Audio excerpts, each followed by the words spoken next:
Siempre supe que moriría en esta cabaña. Hay cosas aquí que no puedo explicar.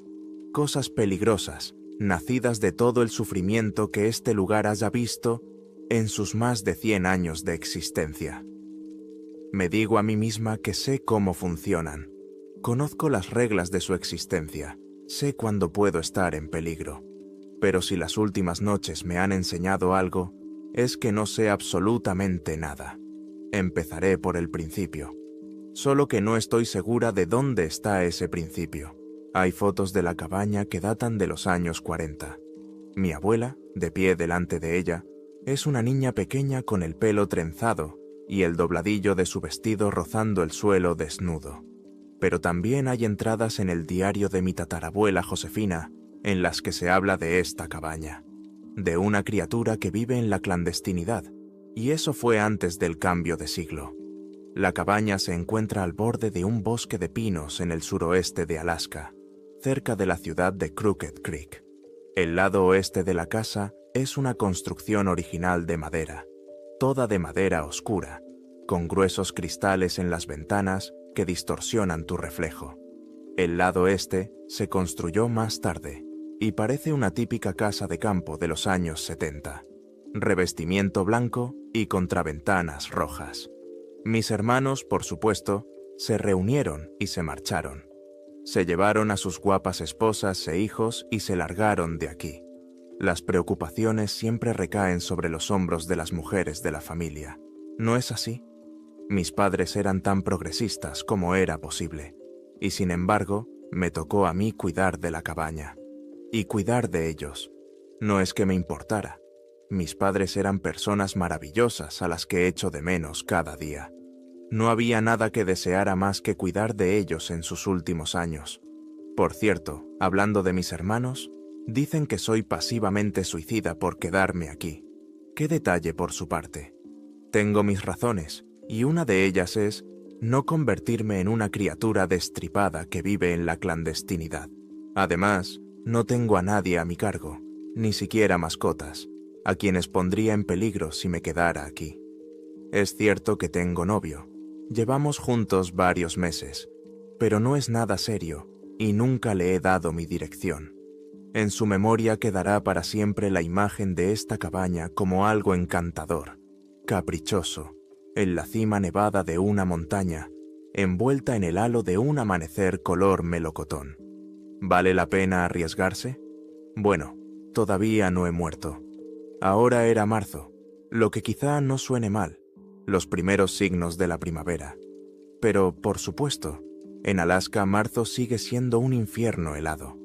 Marzo es también la estación más peligrosa. Ese tramo fronterizo del invierno muerto, antes de los primeros suspiros de la primavera, cuando los días comienzan a alargarse y el frío mortal pierde su fuerza. Es entonces cuando comienzan a volver a la hibernación. Y no les gusta volver a la hibernación. Lo tengo todo descrito con detalle en mi diario.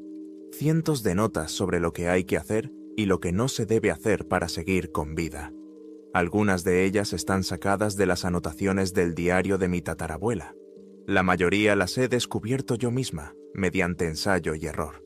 Las reglas de supervivencia en Mountain Avenue 183 son bastante sencillas. Primero, el lado oeste de la casa está separado por un biombo. Nunca retires el biombo. Nunca mires directamente al biombo.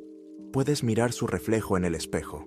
Nunca entres en la parte oeste de la casa, aunque oigas gritos de auxilio, incluso si esos gritos de auxilio parecen ser de niños.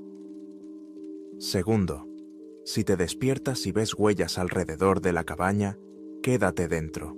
Lo más probable es que a la mañana siguiente hayan desaparecido y sea seguro salir. Tercero, si ves una cadena de huellas que conducen a la cabaña, pero ninguna que vuelva, abandona inmediatamente la cabaña. No vuelvas hasta la mañana siguiente.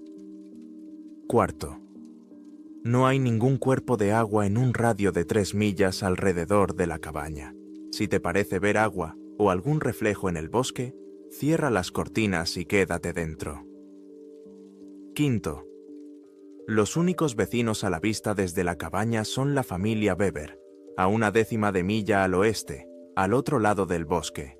Si ves otras cabañas o edificios, no te acerques a ellos, cierra las cortinas y quédate dentro. Sexto, la cobertura móvil aquí, en las montañas, funciona con interrupciones, por lo que tenemos un teléfono fijo. Úsalo. Séptimo, nunca, bajo ningún concepto, entres en el sótano de la cabaña. Octavo, si una anciana llama a la puerta, dale lo que te pida. Hasta ahora ha pedido una cucharada de azúcar, una pizca de sal, una taza de harina, un sacacorchos, un cucharón. Creo que cuando la gente ve las reglas expuestas de esta manera, piensa que todo es blanco o negro, que cumplir la ley al pie de la letra te salvará la vida al 100%, y que infringir las reglas te matará al 100%. Bueno, eso no es del todo cierto. Al igual que hay muchas excepciones a las normas de tráfico, estas leyes también tienen sus matices. Por ejemplo, habrás notado que algunas reglas se contradicen entre sí. Si alguna vez veo huellas que conducen a la cabaña, junto con huellas en círculos, reflejos falsos o nuevos vecinos, estoy perdida. ¿Me voy por unas huellas o me quedo por todo lo demás?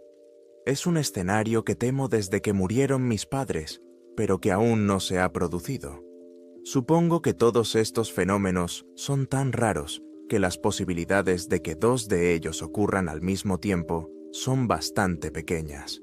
O eso, o estas entidades también se evitan entre sí. Otro ejemplo de inconsistencia en las reglas. 2 veces miré accidentalmente la pantalla sin ninguna consecuencia. Nunca pude entender por qué. Quizás porque fue entre medianoche y las 3 de la madrugada. Quizás porque no llevaba gafas y de alguna manera supo que no podía verlo con claridad.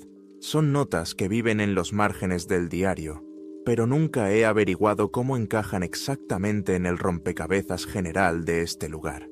Algún día, tal vez, determine con certeza lo que puede y lo que no puede suceder aquí. Pero ya han pasado 15 años desde que trabajo en esto sola, desde que fallecieron mis padres, y todavía no he encontrado la respuesta. Por ejemplo, mi anotación sobre la anciana también dice: suele venir entre las 8 de la tarde y la medianoche. Siempre llama 3 veces, siempre pide algo de la despensa o utensilios de cocina. Mantén la despensa bien surtida, con vasos medidores y utensilios. Parece que no distingue entre los diferentes tipos de productos, por ejemplo, sal kosher, sal marina, sal de cocina. Cualquier sal le vale. Evita el contacto visual, por si acaso. No hables con ella, por si acaso. Y mis notas sobre el hombre del subsuelo, aunque difícilmente se le puede llamar hombre. Mantén siempre la tabla clavada en la esquina del armario del dormitorio. Hay un pequeño paso hacia abajo, al subsuelo, y no queremos que se cuele dentro. Por suerte, parece que aún no se ha dado cuenta. Empecé esta mañana, como cualquier otra, con las comprobaciones. Una vez por la mañana y otra por la noche. Compruebo que todo esté como debe estar. Compruebo si el lado oeste está ocupado. Miro por la ventana en busca de rastros. Compruebo el armario del dormitorio, y así sucesivamente. Empecé por el lado oeste de la casa. Hace muchos años intenté poner una pared entre él y el resto de la casa, pero no le gustó. Al parecer, para comportarse correctamente, necesita la luz del lado este de la casa. Puse uno de esos biombos de estilo shoji con papel de arroz semitransparente tensado sobre una rejilla de madera, y parece que funcionó. Solo aparece allí aproximadamente 1/3 del tiempo, y los días en que no está, siempre me resulta un poco más fácil respirar. Saqué un espejo de bolsillo y caminé de espaldas por el pasillo. El reflejo se movía con cada paso. Intenté concentrarme, mantener la mano firme. Me quedé mirando el papel blanco del biombo, nebuloso y etéreo a la luz del sol matutino. Más cerca, más cerca. Me detuve bruscamente. La mano comenzó a temblar. Detrás del biombo había una pequeña figura borrosa, una mancha carnosa en lugar de cara, de color violeta brillante con un abrigo turquesa y un pequeño sombrero azul. Estaba completamente inmóvil al otro lado del biombo. Intenté no pensar en que no tenía manchas oscuras en lugar de ojos, ni una mancha rosa en lugar de boca. Y entonces levantó su mano violeta y me saludó con la mano. Dejé caer el espejo y corrí por el pasillo. Me saludó con la mano. Nunca antes lo había hecho. Cogí el portátil y el diario. Iba a ir un rato a la cafetería para intentar averiguar si eso significaba algo. Pero no quería quedarme allí mientras lo hacía, porque ¿y si atravesaba el biombo? ¿Y si ese gesto significaba algo? Abrí la puerta principal y me dirigí al coche, y me quedé paralizada. Al otro lado de la carretera, a través de los árboles, vi una cabaña. Un humo espeso salía de la chimenea. Las ventanas brillaban con una acogedora luz amarilla. En el aire flotaba un apetitoso aroma a carne y especias. Volví corriendo al interior. Me encerré en mi dormitorio, me dejé caer sobre la cama e intenté ordenar mis pensamientos. El niño ya había interactuado conmigo antes. Bueno, en parte. Una vez oí un grito de auxilio, aunque cuando me acerqué, se calló. Otra vez se inclinó hacia el biombo, de modo que sus contornos se volvieron medio nítidos. Intenté borrar esa imagen mental, pero nunca me había saludado con la mano. Nunca había interactuado conmigo de forma tan directa. Rebusqué entre las cosas de mi escritorio. El diario no estaba allí. Eché un vistazo al salón, pero tampoco lo vi en la mesa de la cocina. ¿Dónde lo habré puesto? En su lugar, escribí una nota en un trozo de papel y la dejé sobre la mesa. La añadiría más tarde, cuando encontrara el diario. Pero no lo encontré antes de acostarme esa noche. Siempre lo pierdes todo, me reproché. Este lugar no es tan grande. Me revolví en la cama, envolviéndome más en la manta. Hacía frío y casi se me había acabado la leña. Tendría que salir mañana por la mañana a cortar más. Al despertarme esa mañana, volví a mirar a mi alrededor en busca del diario. Luego me puse el abrigo y los botines, y cogí el hacha del garaje, lista para cortar más leña. El frío se colaba a través de las paredes y las brasas ardían débilmente en la chimenea. Abrí la puerta y los vi. Huellas, toneladas y toneladas de huellas que rodeaban la cabaña, que se acercaban a ella en espiral, rompiendo la nieve intacta. Ahora no puedo salir a la calle. Miré las brasas que se apagaban. Esta noche hará frío, mucho frío, pero no podía salir de casa hasta mañana por la mañana, hasta que las huellas desaparecieran. Las próximas 24 horas iban a ser horribles. Sin embargo, mientras estaba allí de pie frente a las ventanas, se me ocurrió una idea escalofriante. Las huellas eran algo poco habitual. Normalmente solo las veía unas pocas veces al año, y por lo general en otoño, no en primavera. Las huellas aparecieron aquí, justo cuando necesitaba leña. Parecía algo más que una simple coincidencia. «Oh, qué absurdo», me dije a mí misma. ¿Cómo iban a saber que se me estaba acabando la leña? Además, había otras ocasiones en las que tenía que salir de casa para buscar leña, comida o agua. Nunca se habían quedado merodeando alrededor de la casa a propósito para bloquearme el paso.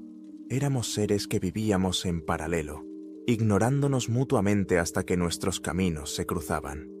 Si tan solo no hubieran encontrado mi diario. Bueno, entonces sabían que nunca salía de casa cuando veía huellas, y por la disminución del humo de la chimenea, habrían comprendido que necesitaba leña. No, era ridículo. ¿O no? Pero nunca encontré el diario. La última vez que lo tuve, me tapé la boca con la mano. Salí corriendo con él después de ver al niño saludando. ¿Lo había dejado caer en la calle? Todavía tenía el portátil, pero ¿había dejado caer el diario? Me incliné hacia adelante, mirando a través de la ventana hacia la nieve. No estaba allí. Si se me había caído, alguien o algo se lo había llevado. Oh, estás paranoica. Te estás aferrando a un clavo ardiendo. Miré por la ventana las cuellas, de color azul oscuro a la luz de la madrugada. Me abrigué más con el jersey. El día prometía ser largo. Esa noche me senté en mi dormitorio con la puerta cerrada. Volví a comprobar que el niño estaba en la parte oeste de la casa y parecía que no iba a salir. Sin embargo, volvió a saludarme con la mano y eso no me gustó. Hacía un frío horrible, insoportable. Llevaba una camiseta, un jersey y una chaqueta de forro polar con cremallera encima de todo. Luego me envolví en una manta y me cubrí parte de la cara con ella para calentar el aire. Pero seguía teniendo frío. Me helaban las orejas. Me helaba la cara. El frío era como el hambre, que se clavaba en cada parte de mi cuerpo. Intenté concentrarme en la lectura. Internet volvía a funcionar con interrupciones y no conseguía una buena señal. Mi novio, Michael, me enviaba mensajes, pero yo no podía responderle. Esta vez, incluso me alegré de ello. No estaba de humor para hablar con él. Eran alrededor de las 10 cuando oí unos golpes. 3 golpes sordos. Nunca ignoraba los golpes, así que me levanté con dificultad de la cama, salí al salón y miré por la mirilla.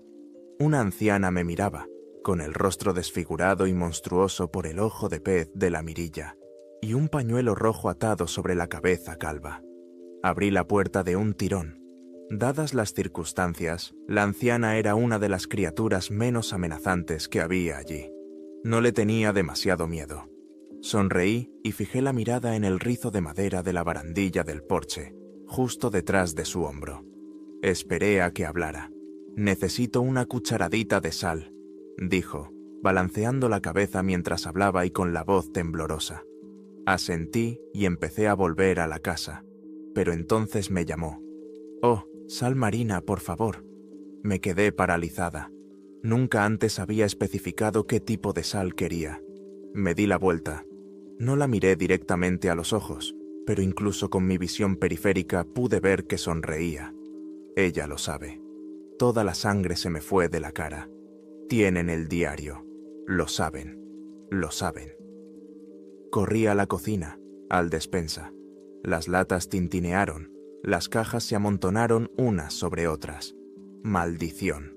Teníamos un paquete de sal kosher y un salero diminuto lleno de algo que probablemente no era sal marina, y aunque lo fuera, había menos de una cucharadita, todo cristalizado en los bordes.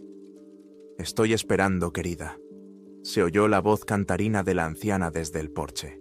Desatornillé la tapa de la salera, cogí una cuchara y rasqué las paredes. Se desprendió un poco de sal. Conteniendo la respiración, me acerqué a la puerta abierta y le tendí la cuchara para que la cogiera. «Una cucharadita de sal marina», dije con toda la seguridad de la que fui capaz. Por un momento se quedó quieta, todavía sonriéndome, con los ojos brillando a la luz amarilla de la lámpara del porche. Yo miraba los arabescos de la barandilla. No aparté la vista de él, negándome a mirarla a los ojos. Por el rabillo del ojo vi que su boca se desprendía, que su mandíbula se estiraba lentamente hacia abajo, hasta el pecho, estirando el oscuro y alargado vacío de su boca. Me costó todo mi autocontrol no mirar eso, mantener su imagen borrosa y desenfocada. Ella se abalanzó hacia adelante y yo cerré la puerta de golpe. Giré frenéticamente todos los cerrojos. Solo ignoré su petición una vez, en su primera visita, porque me parecía más seguro mantener la puerta cerrada que abrirla. Aquella noche, ahora me venía a la memoria en flashes. Arañazos en el techo, golpes desde dentro de las paredes, un sonido desgarrador a las 2 de la madrugada, la grieta en el yeso, el cuerpo encogido, arrugado y desnudo, la sonrisa. Corrí al dormitorio de invitados y cerré la puerta con llave. Me giré bruscamente, respirando con dificultad. Pero, ¿cómo escapar de algo que puede atravesar las paredes? Hice todo lo que pude. Reemplacé el techo para que no pudiera entrar. Siempre mantuve la despensa llena de comida. Nunca antes había pedido nada específico. Y sal, justo sal. Kosher marina, de cocina. Cualquier sal vale. Eso es lo que escribí. Tenían mi diario. Se lo llevaron todo. Lo que escribía en los márgenes, notas para mí misma, para protegerme de ellos. Lo sabían todo. No podía irme hasta que desaparecieran las huellas. Por la mañana, el viento helado soplaba sobre la casa, respirando a través de las rendijas, deslizándose por la nuca. Me estremecí. El fuego se había apagado hacía tiempo, a juzgar por los golpes en el techo. La anciana volvió a abrirse camino a través de mis paredes. No podía irme por las huellas, a menos que quisiera que mi cabeza colgara de un árbol. Estaba atrapada. Otro golpe en la puerta. 3 golpes sordos. Pero oí a la anciana atravesando las paredes. Así que no era ella. Y eso significaba... Abrí la puerta del dormitorio, corrí hacia la puerta principal y pegué la oreja al árbol. «¿Nora?», murmuró una voz al otro lado. «Papá», susurré. «Soy yo, cariño». Empecé a llorar. Y ahora ya sabéis la verdadera razón por la que me quedo aquí. ¿Por qué vale la pena arriesgar la vida, seguir las reglas, intentar entenderlo todo para mantener este lugar a salvo? Era la única forma de volver a oír sus voces. «Te echo de menos», susurré. «Muchísimo. Aquí hay una anciana y tengo miedo». «Lo siento, cariño. ¿Puedo abrir la puerta, por favor?» «No, cariño». Mamá y papá nunca me permitieron abrir la puerta ni siquiera mirar por la mirilla. No querían que los viera así, que sustituyera los recuerdos de sus sonrisas por algo descompuesto y congelado. Las lágrimas corrían por mis mejillas mientras los golpes desde el otro lado de la pared se hacían cada vez más fuertes. Yo era tan cautelosa, me esforzaba tanto por protegerme. Me froté la brillante cicatriz blanca de mi brazo, aunque no era el dolor lo que me asustaba. Temía su rostro, su mandíbula caída hasta el pecho, el vacío de su boca, increíblemente negra, como si condujera a otra dimensión. «¿Y si entra?», susurré. No tenía ni idea de cómo podía oírme al otro lado de la pesada puerta de madera, pero me oía. «Sé que te salvarás», dijo la voz de mi padre en un tono grave y quebrado. «Lo sé, igual que sé que te quiero. Yo también te quiero». Y eso fue todo. Sentí cómo su presencia desaparecía, como si una parte de mí misma se hubiera desprendido y se hubiera ido volando. Se había ido. «No», lloré, desplomándome en el suelo y llevándome las rodillas al pecho. Nunca era suficiente. Nunca había tiempo suficiente. Una gota, cuando yo necesitaba un aguacero. Pero aún así, habría dado todo por esa gota. Los sonidos desgarradores se hicieron más fuertes. Por un momento, quise abrir la puerta y correr hacia el coche, olvidar las huellas y la estúpida regla de que no podía mirar a mi padre, olvidar a la anciana que se arrastraba por mis paredes. Pero entonces mi cabeza colgaría de un árbol y nunca más podría hablar con mis padres. Entré en el garaje y cogí el hacha que estaba apoyada contra la pared. La levanté, sopesándola en mis manos, y luego volví al salón. Miré fijamente los ojos negros y sin vida de la cabeza de ciervo que colgaba de la pared, escuchando los sonidos desgarradores. Di 2 pasos a la izquierda y 1 atrás. Golpeé con las yemas de los dedos el yeso, tratando de localizar el origen del ruido. Allí. Levanté el hacha y la blandí, y golpeé, y golpeé, y golpeé, con los ojos entrecerrados, demasiado asustada para mirar, blandiendo el hacha como una loca, con toda la angustia que se había acumulado dentro de mí. No iba a tolerarlo, nunca más. El hacha rasgaba la pared como si fuera papel. Cuando mis brazos se debilitaron tanto que ya no podía levantar el hacha, retrocedí y abrí los ojos. Un líquido oscuro manchaba el interior de la pared. Varios pelos canosos se habían pegado a los montantes de madera, pero las ancianas... Oí golpes sordos, irregulares y entrecortados, que venían de algún lugar arriba. Vi un movimiento borroso por el rabillo del ojo. Fuera de la ventana, algo caía del tejado. Un líquido oscuro goteaba sobre la nieve. Una sombra que se desvanecía en el bosque. Esta noche la anciana me dejará en paz. A la mañana siguiente, las huellas seguían allí. Eso nunca había sucedido, del mismo modo que la anciana nunca había pedido un tipo concreto de sal, y del mismo modo que el niño nunca había saludado con la mano, aunque supongo que el hecho de que el niño saludara no tenía nada que ver con el diario, porque lo dejé caer después de que me saludara. A menos que... Mis manos se detuvieron sobre el frasco de mantequilla de maní que estaba tratando de abrir. Me quedé mirando el patio trasero, el mantón blanco deslumbrante, las huellas en espiral, los pinos cubiertos de escarcha, a menos que estuviera tratando de asustarme para hacerme cometer un error, un tropiezo. No podía entender si los fantasmas de esa casa eran inteligentes o no. Por un lado, parecían atrapados en acciones repetitivas, siguiendo reglas u órdenes, como si solo quedara un fragmento de conciencia. Por otro lado, si el niño saludó con la mano para asustarme, si la anciana cambió su comportamiento basándose en lo que había en el diario, entonces, definitivamente eran inteligentes, ¿no? Pasé el día dentro. No tenía otra opción. Llegaron más mensajes de Michael cuando se restableció la conexión. No respondí. Empezar una relación con él fue un error. Era demasiado peligroso. La puesta de sol era de un rojo sangriento a través de los pinos. El oro derretido y el carmesí tiñeron la nieve de color rosa. Luego llegó el crepúsculo azul brillante.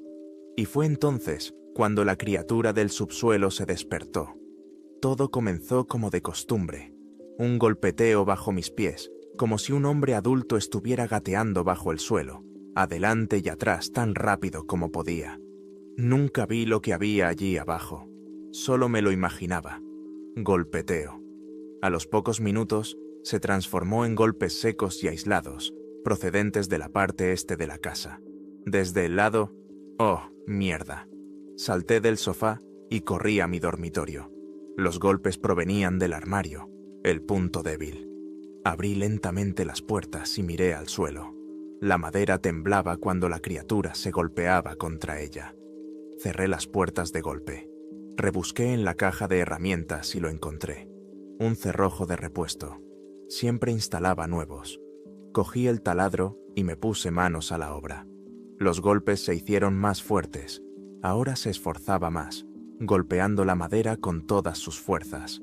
Atornillé el primer tornillo. Una de las tablas comenzó a agrietarse. Mis manos temblaban mientras atornillaba el segundo y luego el tercero. Giré el cerrojo y retrocedí, mirando la puerta.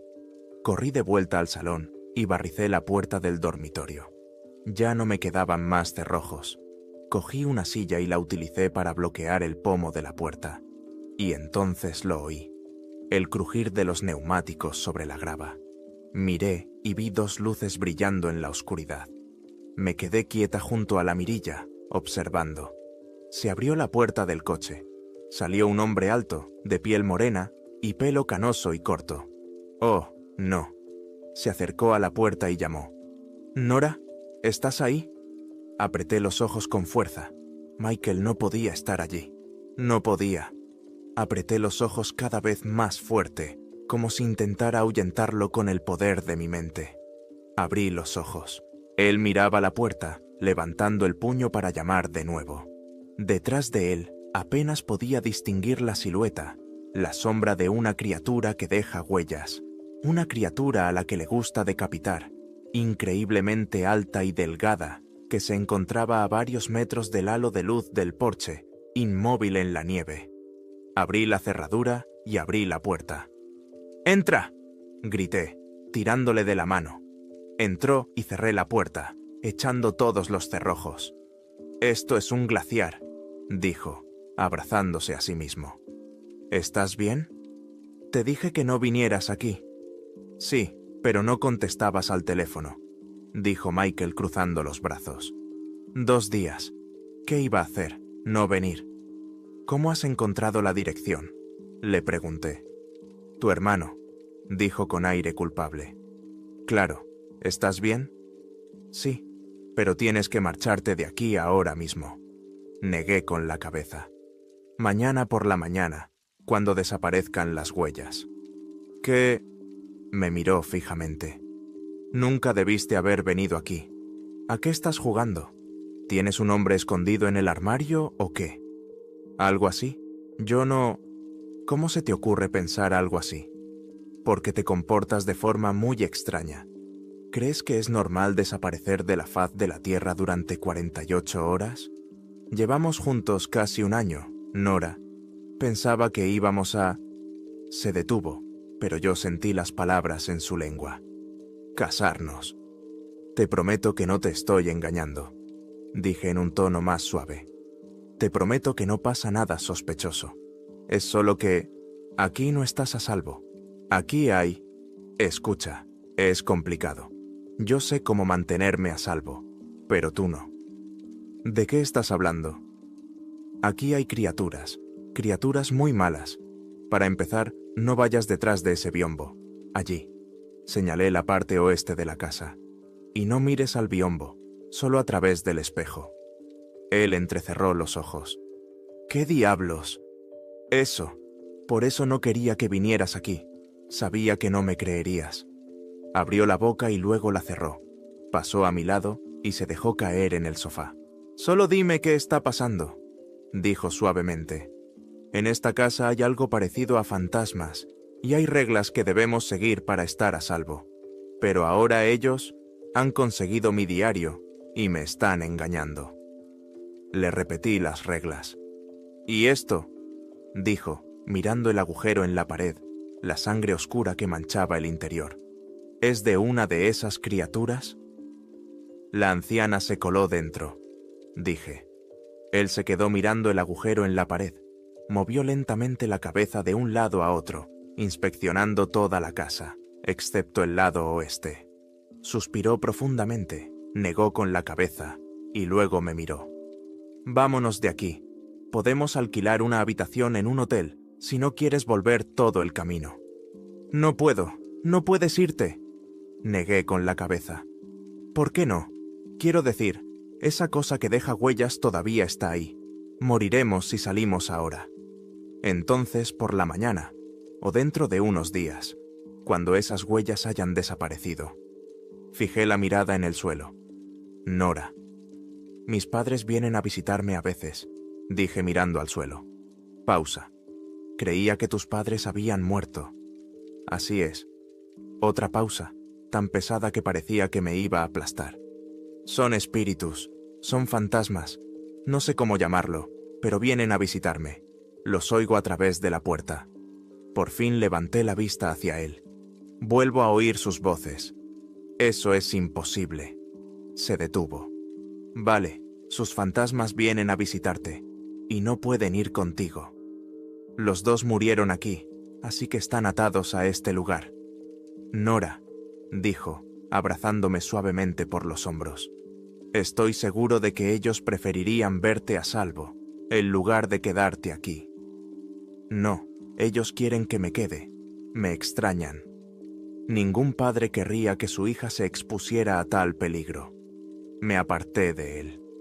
¿Quieres decir que mis padres son malos padres? No, lo que quiero decir es que... Llamaron a la puerta y luego se oyó una voz melodiosa y fantasmal. Cariño. ¿Ves? Es mi madre. Está aquí. ¿Ves? Se me llenaron los ojos de lágrimas y mi voz se quebró. Michael miró la puerta con el ceño fruncido. Luego me miró a mí y se llevó un dedo a los labios. Lentamente, sin hacer ruido, se acercó a la puerta de entrada. Cariño, ¿estás ahí?, llamó mi madre. Empecé a levantarme para abrir la puerta y decirle: «Oh, aquí estoy. Claro que estoy aquí». «Shh», susurró Michael. Lentamente levantó la cara hacia la mirilla. Miró. Retrocedió, tapándose la boca con la mano. «Michael, no es tu madre», susurró. «Lo sé. Parece... ha pasado mucho tiempo». «No, no lo entiendes. Esa cosa que hay ahí fuera nunca ha sido tu madre». Lo miré fijamente en la oscuridad. Él se quedó allí, mirándome a su vez, con el pecho subiendo y bajando con cada respiración pesada. Di un paso hacia la puerta, y él extendió la mano para detenerme. «No lo hagas. Por favor, cariño», llamó la voz de mi madre. No, susurré, tratando de escapar de Michael. Intenté rodearlo, pero él me bloqueó el paso con su cuerpo. No lo hagas. ¿Estás enfadada conmigo? Oh, por favor, no te enfades conmigo, cariño. Continuó la voz. Estoy aquí, grité. Me deslicé por debajo de su brazo y corrí hacia la puerta. Michael me agarró y me arrastró hacia atrás. Todo mi cuerpo se sacudió por su fuerza. Me llevó de vuelta al dormitorio de invitados. Luché y me resistí. Cerró la puerta de un portazo y la cerró con llave. Pensará que estoy enfadada con ella, sollocé. Él solo negó con la cabeza. Pero yo siempre lo supe, ¿verdad?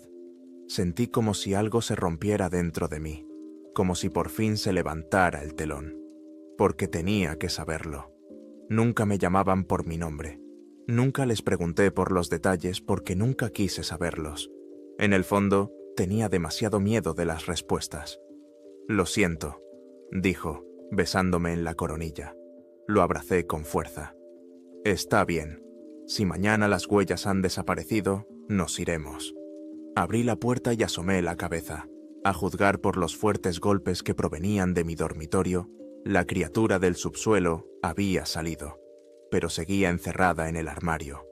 Espero que aguante hasta mañana. Ya no oía la voz de mi madre, solo el aullido del viento que azotaba la cabaña y el frío glacial que se colaba por las rendijas. Cerré la puerta y empecé a dar vueltas por la habitación. Hacía tanto frío. Me acerqué a la ventana y abrí las persianas, con la esperanza de que, tal vez, de alguna manera, las huellas ya hubieran desaparecido. No habían desaparecido, pero vi algo más, una sola cadena de huellas que iba desde el borde de los árboles hasta la casa, y ninguna de vuelta. Oh, no. Eso era lo que siempre había temido. Según las reglas, la cadena de huellas significaba que debíamos irnos. Sin embargo, las huellas que rodeaban la casa significaban que debíamos quedarnos. No sabía qué pasaba cuando aparecían huellas que conducían a la casa. Era una de esas reglas que había copiado del diario de mi tatarabuela, pero no quería quedarme allí para averiguarlo. Un golpe. Michael y yo miramos hacia arriba. Había algo en el ático. ¿Qué ha sido eso?, preguntó él. Eran pasos rápidos, corriendo de un extremo al otro del ático y luego de vuelta, hasta que los sonidos se encontraron justo encima de nuestras cabezas, como si supiera que estábamos allí. Un arañazo. ¿Podría atravesar las paredes como la anciana? Tenemos que salir de aquí. Pero dijiste que esa cosa... Dije, señalando hacia arriba, que tu coche está cerca de la puerta. Tendremos que correr. El sonido de la madera al romperse me interrumpió. Se formó una grieta dentada en el yeso, expulsando polvo, y de ella asomó un dedo pálido y huesudo, y luego una mano, con la piel húmeda y brillante, que desgarró salvajemente el yeso, ampliando el agujero. Corrí hacia la puerta y la abrí de par en par. Michael me siguió. Pasamos corriendo por mi dormitorio. Algo chillaba dentro, lanzándose contra las paredes y avanzando por el pasillo. Oí llorar a un niño en la parte oeste de la casa. Corrimos hacia la puerta principal. Mis manos giraban y giraban todas las cerraduras. ¿Listo?, pregunté. ¿Listo? 3, 2, 1, ¡vamos!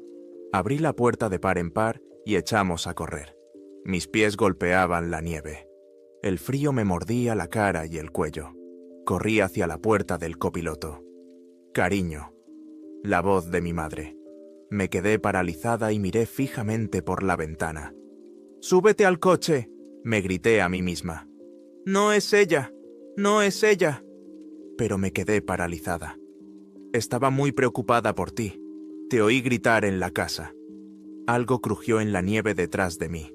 Michael ya estaba sentado en el asiento del conductor, gritándome que me subiera. Por encima de su cara, en el reflejo de la ventana, una sombra comenzó a asomar detrás de mí. Tiré de la manija y me metí dentro. Abrí los ojos cuando algo chocó contra el costado del coche, justo donde yo había estado de pie. algo demasiado grande, demasiado pesado para ser mi madre. El motor rugió y salimos del camino de entrada. Me quedé mirando fijamente ese lugar. En la ventana del lado oeste vi la silueta de un niño pegado al cristal, retorcido y deformado. En la ventana del salón vi algo blanco y alto, con los rasgos difuminados, la piel húmeda, que nos miraba desde arriba, como si estuviera hecho de nieve. Detrás de la cabaña se vislumbraba algo alto y esquelético,